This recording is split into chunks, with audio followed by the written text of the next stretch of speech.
দীর্ঘ ৩৬ বছর পর কর্কট রাশিতে মঙ্গল এবং বৃহস্পতি একত্রে অবস্থান করবে।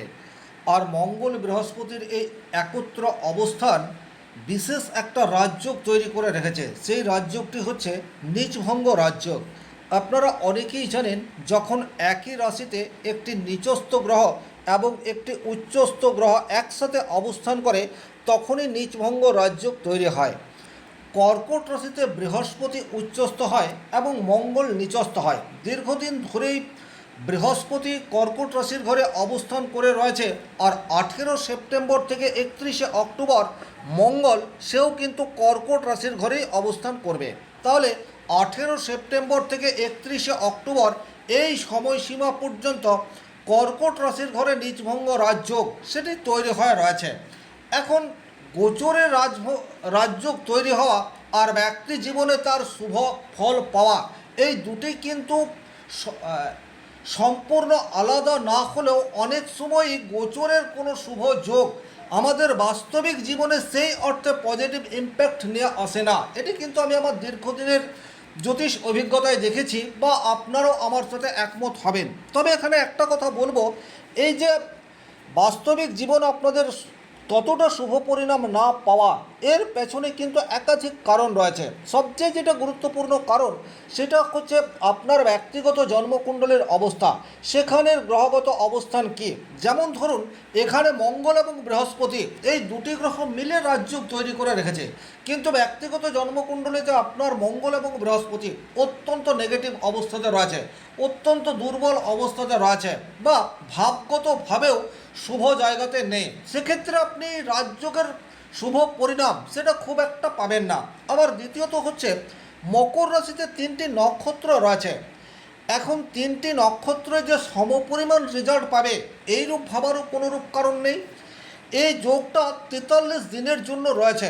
নক্ষত্র অনুযায়ী এই 43 দিনের মধ্যে কোন কোন দিনগুলি আপনার জন্য সবচেয়ে বেস্ট, সেটার জন্য নাক্ষত্রিক আলোচনা প্রয়োজন। আর এই ভিডিওটিতে আমি নক্ষত্র অনুযায়ী আলোচনা করার চেষ্টা করব, এবং এটা আমার বিশ্বাস 60-70% এই প্রেডিকশন আপনার জীবনধারার সাথে ম্যাচ করবে। বাস্তবিক জীবনে যে ঘটনাগুলি আমি এই ভিডিওটিতে আলোচনা করব সেটার অনেকটা মিল পাবেন। তবে আরও একটা কথা বলে রাখি, আপনারা কিন্তু ভালো ভালো কথা শুনতে পছন্দ করেন, কিন্তু নেগেটিভ কথা সেই অর্থে শুনতে পছন্দ করেন না। কিন্তু ভালো ভালো কথা শুনে যখন আপনার জীবনে সেই ভালো ঘটনাগুলি ঘটে না, তখন আপনাদের মনের মধ্যে একটা ফ্রাস্ট্রেশন ক্রিয়েট হয়।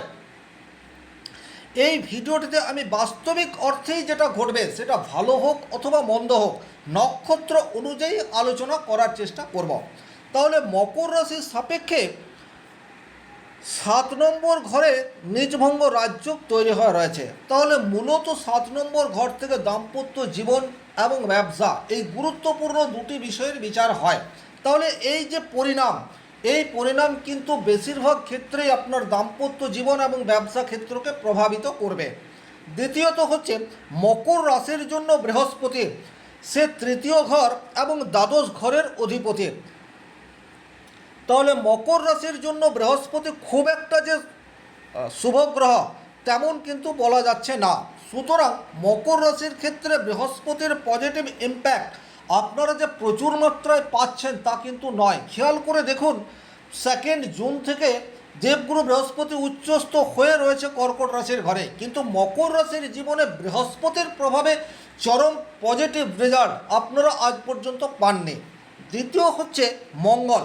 এই মঙ্গল আপনাদের 4র্থ ঘরের অধিপতি এবং একাদশ ঘরের অধিপতি। তাহলে মকর রাশির জন্য মঙ্গল সে কিন্তু অবশ্যই একটা গুরুত্বপূর্ণ গ্রহ, কারণ আপনার জীবনে আপনার মাতৃসুখ, বাড়ি, জমি, ফ্ল্যাট বা সার্বিক সাকসেস যাই বলুন না কেন, জীবন আপনি যেটাই অর্জন করেছেন বা আগামী দিনে করবেন, সেটা অনেকটা মঙ্গল দ্বারা প্রভাবিত, এটা বললে ভুল হবে না। তাহলে এতদিন আপনারা বৃহস্পতি উচ্চস্থ থাকার পরেও খুব একটা পজিটিভ রেজাল্ট পাননি, কিন্তু এই যে মঙ্গল 18 সেপ্টেম্বর থেকে প্রবেশ করবে আপনাদের জীবনে, কিন্তু কিছু কিছু ক্ষেত্রে পজিটিভ ইম্প্যাক্ট আসবে।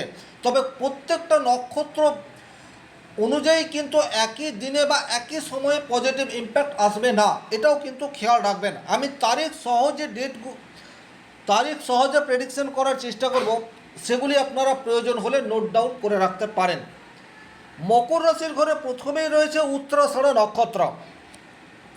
উত্তরাষাঢ় নক্ষত্র থেকে যদি আপনারা বিষয়টিকে দেখেন, তাহলে কিন্তু 18 তারিখে মঙ্গল সে পুনর্বসু নক্ষত্রে প্রবেশ করছে।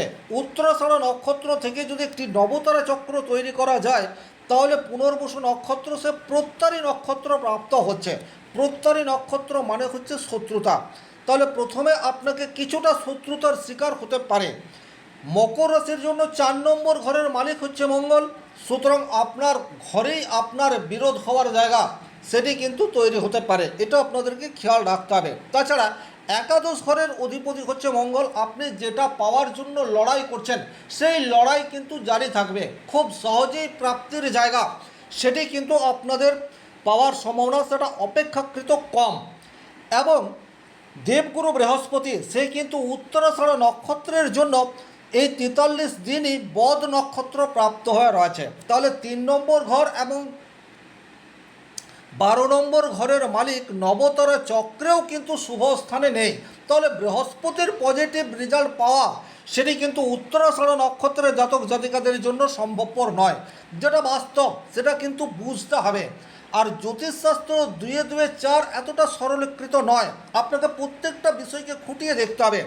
তাহলে বৃহস্পতি আপনাদের জন্য যোগকারক গ্রহও নয়, আর বৃহস্পতি নবতারা চক্রে শুভ তারাও প্রাপ্ত হচ্ছে না।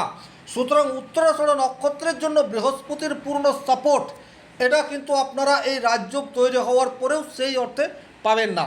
এবারে মঙ্গল 18 তারিখ পুনর্বসু নক্ষত্রে প্রবেশ করছে এবং 24 তারিখে পুনর্বসু নক্ষত্র ত্যাগ করে পুষ্য নক্ষত্রে আসবে। পুষ্য নক্ষত্র হচ্ছে শনির নক্ষত্র এবং মকর রাশির জন্য শনি হচ্ছে সবচেয়ে ভাইটাল প্ল্যানেট।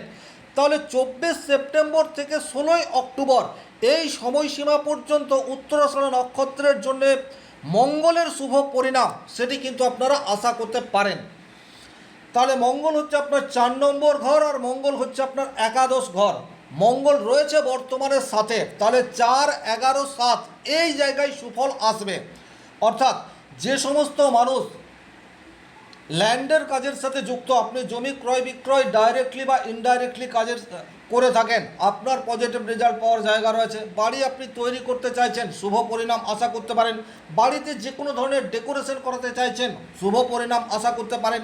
মায়ের স্বাস্থ্য নিয়ে উদ্বেগের মধ্যে রয়েছেন, সেই জায়গায় পজিটিভ রেজাল্ট পাওয়ার জায়গা তৈরি হয়ে রয়েছে।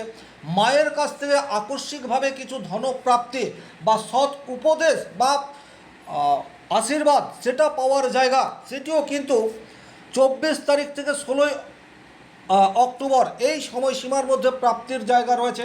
বড় দাদা বা বড় দিদি তার কাছ থেকে আপনার হেল্প পাওয়ার জায়গা সেটি থাকছে। তাছাড়া একাদশ ঘর থেকে কিন্তু আমরা সমাজ এই বিষয়টিকেও দেখে থাকি, তাহলে সোসাইটি থেকে কিছু প্রাপ্তির সম্ভাবনা সেটিও কিন্তু তৈরি হয়ে রয়েছে।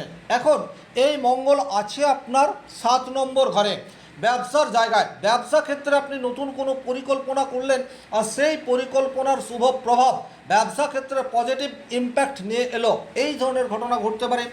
দাম্পত্য জীবনে আপনার স্পাউসের দিক থেকে পূর্ণ সাপোর্ট এটা আপনি এই সময়ে আশা করতে পারেন। তাহলে 18 তারিখ থেকে 24 তারিখ কোনো গণযোগ ক্রিয়েট হলেও সেটা দীর্ঘস্থায়ী হচ্ছে না, এটা খেয়াল রাখবেন। 24 তারিখ থেকে এই যে নীচভঙ্গ রাজযোগ তৈরি হয়ে রয়েছে সেটা উত্তরাষাঢ় নক্ষত্রের জন্য 24 সেপ্টেম্বর টু 16 অক্টোবর এই যে সময়, এই সময়টাতে কিছুটা ভালো পরিণাম আপনারা আশা করবেন। আর বৃহস্পতির পূর্ণ সহযোগিতা সেটি কিন্তু আপনারা পাচ্ছেন না, এটাও আপনাদেরকে খেয়াল রাখতে হবে। এরপর যে নক্ষত্রটি রয়েছে সেই নক্ষত্র হচ্ছে শ্রবণা নক্ষত্র। এখন শ্রবণা নক্ষত্র থেকে যদি আমরা একটা নবতারা চক্র তৈরি করি, মঙ্গল সে কিন্তু খেম নক্ষত্র প্রাপ্ত হয়ে রয়েছে, এটা কিন্তু একটা ভালো কম্বিনেশন। খেম নক্ষত্র প্রাপ্ত হলে সেই গ্রহটি কিন্তু ফ্রুটফুল এবং শান্তির পরিবেশ এটা বজায় রাখে। বাড়িতে এখন আপনার আধিপত্য সেটা তৈরি হবে। মায়ের সান্নিধ্য, মায়ের স্নেহ ভালোবাসা আশীর্বাদ এটা কিন্তু আপনি শুরু থেকেই পাবেন। জমি জমা সংক্রান্ত জায়গায় পজিটিভ ইম্প্যাক্ট আসবে। যদি ভাতৃবিরোধের মধ্যে দিয়ে যাচ্ছেন সেই জায়গায় একটা পজিটিভ ইম্প্যাক্ট আসতে চলেছে। ব্যবসা ক্ষেত্রে কিন্তু একটা শান্তির বাতাবরণ সেটা আপনি পাবেন। অতিরিক্ত টেনশন এই জায়গা শুরুতেই আপনারা পাচ্ছেন না, এবং আপনার স্ত্রীর সাপোর্ট এটাও কিন্তু আপনি আশা করতে পারেন।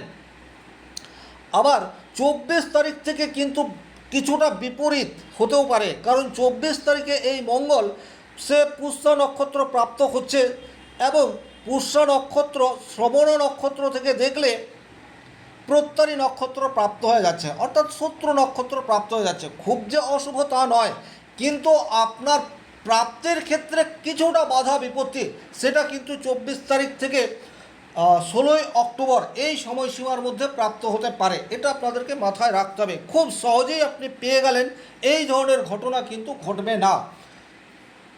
পরবর্তীতে অর্থাৎ 16 অক্টোবর থেকে 31 অক্টোবর যতদিন পর্যন্ত এই নীচভঙ্গ রাজযোগ থাকছে, শ্রবণ নক্ষত্রের জন্য মঙ্গল সে কিন্তু সাধক নক্ষত্র প্রাপ্ত হয়ে রয়েছে। সাধক নক্ষত্র প্রাপ্ত মানেই আপনার পরিশ্রমের 100% রেজাল্ট আপনি আশা করবেন। যেমন কর্ম তেমন ফল, এই কথা বা এই প্রবাদ বাক্য সেটি আমরা প্রত্যেকেই জানি। আর এই প্রবাদ বাক্যটি পূর্ণরূপে আপনার জীবনে প্রভাব বিস্তার করবে 16 অক্টোবর থেকে 31 অক্টোবর এই সময়সীমা পর্যন্ত। সুতরাং পরিশ্রম বিমুখ এটা আপনারা হবেন না, আবেগ তাড়িত হয়ে কোনো সিদ্ধান্ত নেবেন না। খেয়াল রাখবেন আপনাদের সপ্তমে মঙ্গল এবং বৃহস্পতি অবস্থান করছে। বৃহস্পতি যতই শুভ পরিণাম দেওয়ার চেষ্টা করুক, এই বৃহস্পতি আপনার তৃতীয় এবং দ্বাদশ ঘরের অধিপতি, এর মধ্যে কিছুটা নেগেটিভ রেজাল্ট দেওয়ার সম্ভাবনা সেটিও তৈরি হবে। কিন্তু শ্রবণ নক্ষত্রের জন্য সাধক নক্ষত্র প্রাপ্ত হয়ে রয়েছে। তাহলে মঙ্গল এবং বৃহস্পতি এই যে নিজভঙ্গ রাজ্য ক্রিয়েট হয়ে রয়েছে, আপনারা 16-10 থেকে 31-10 এই সময়সীমায় নিজভঙ্গ রাজ্যের শুভ পরিণাম এটা কিন্তু পেতে যাচ্ছেন। আর শুভ পরিণামটা কি? যেমন কর্ম তেমন ফল। এরপর যে নক্ষত্রটি রয়েছে সেটা হচ্ছে ধনিষ্ঠা নক্ষত্র। দেখুন, ওভারঅল যদি বলা যায় মকর রাশির জন্য শ্রবণ নক্ষত্রের মানুষ বেশ কিছুটা পজিটিভ ইম্প্যাক্ট সেটা পাচ্ছে। উত্তরাষাঢ়া নক্ষত্রের জাতক জাতিকারা খুব একটা শুভ পরিণাম এই রাজযোগের ফলে পাচ্ছে না। আর ধনিষ্ঠা নক্ষত্রের জাতক জাতিকাদের ক্ষেত্রেও কিন্তু খুব একটা শুভ পরিণাম এই রাজযোগের ফলে আসবে না। তার কারণ ধনিষ্ঠা নক্ষত্র অধিপতি গ্রহ হচ্ছে মঙ্গল। এখন মঙ্গল থেকে যদি ধনিষ্ঠা নক্ষত্র থেকে যদি নবতারা চক্র ক্রিয়েট করা হয়, সেক্ষেত্রে মঙ্গল কিন্তু বিপদ নক্ষত্রে প্রবেশ করছে। বাড়িতে একটা গোলযোগ হওয়ার জায়গা, বাড়িতে হঠাৎ করেই একটা দুর্ঘটনা বা শারীরিক অসুস্থতা এটা আপনাকে সমস্যায় ফেলতে পারে, এবং অতিরিক্ত অর্থ ব্যয় সেই জায়গা ক্রিয়েট হতে পারে। তাছাড়া দূরদেশে কোনো নিকট আত্মীয় বন্ধু বান্ধব রয়েছে, তাদের দিক থেকে কোনো অশুভ বার্তা অশুভ খবর সেটাও কিন্তু আপনার জীবনে চলে আসতে পারে 18 সেপ্টেম্বরের পর থেকেই 24 সেপ্টেম্বর এই সময়সীমার মধ্যে। কারণ এই কালখণ্ডটি মঙ্গল বিপদ নক্ষত্রে অবস্থান করবে।